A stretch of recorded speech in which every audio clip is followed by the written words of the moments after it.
school having protest. Let me call Jumbo. I must know what the cause of the protest.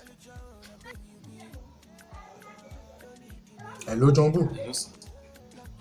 How are you doing? I'm fine, Dad. Where are you? I'm in hostel.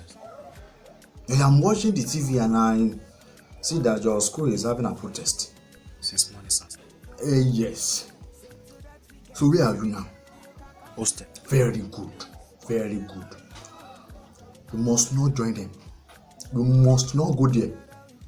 That's my boy. Don't join them, oh. That's a bad habit.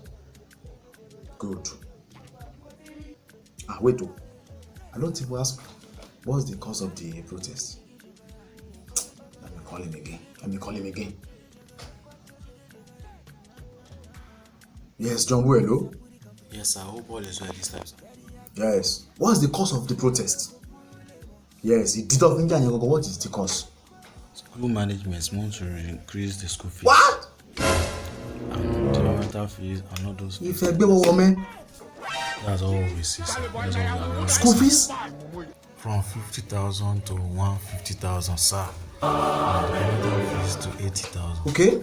And some fees like that, like fumigation to 10,000. Where are you? Sir. What are you still doing at home?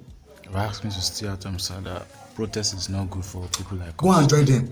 You must join that protest. They must not achieve their aim. They must not. Go and join them. Go and kill people. Fight. Daddy. Cut their head. They must not. That is not up to that. They must not. Take it easy. Ibolo wongwa.